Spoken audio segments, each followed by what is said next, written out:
కవిత గారు, ఈరోజు మీరు ఏదో మాట్లాడుకుంటూ ఓబీసీలు 42% గురించి బీజేపీ, కాంగ్రెస్, తెలంగాణ ప్రజల్ని తప్పుతో పట్టిస్తున్నట్టుగా మీరు మాట్లాడుతున్నారు.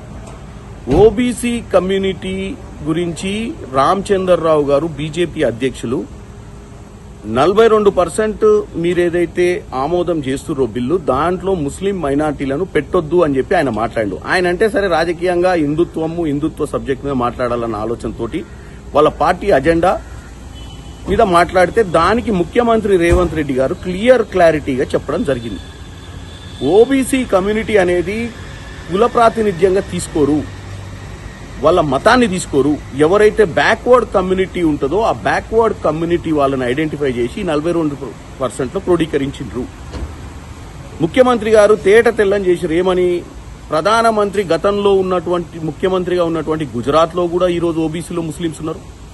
ఇప్పుడు ఆయన యూపీలో ఎక్కడైతే పార్లమెంట్ సభ్యులు కూడా అక్కడ కూడా ఓబీసీలు ఉన్నారు ముస్లింస్ ఆ కోటాలో. ఆర్ఎస్ఎస్ ఎక్కడైతే నాగ్పూర్ లో మహారాష్ట్రలో కూడా ముస్లింస్ ఓబీసీలో ఉన్నారు. ముందుగా మీరు ఈ 3 రాష్ట్రాలలో తీసే ధైర్యం ఉంటే మీరు మాట్లాడండి అని చెప్పి ఆయన రామచంద్రరావు గారికి బీజేపీ నాయకులు తేట తెల్లం చేసిన. అంటే 42% ఓబీసీలలో వెనకబడ్డ ముస్లింలు కూడా ఉన్నారని క్లియర్ గా ఢిల్లీలో, గల్లీలో, హైదరాబాద్ లో చెప్పింది.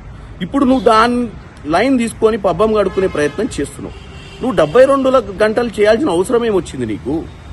ఆల్రెడీ అసెంబ్లీల ఫ్లోర్ మీద పాస్ అయింది, క్యాబినెట్ లో పాస్ అయింది, గవర్నర్ దగ్గరికి ఆర్డినెన్స్ పంపించారు, గవర్నర్ గారు దాన్ని ప్రెసిడెంట్ గారి దగ్గర పంపించారు. ఇప్పుడు ఎమ్మెల్యేలు, మినిస్టర్లు, సీఎం గారు అందరు ఢిల్లీకి వస్తారు ఎల్లుండి. ఇండియా కూటమి పార్లమెంట్ సభ్యులందరినీ కూడా జంతర్ మంతర్కి ఆహ్వానిస్తున్నాం.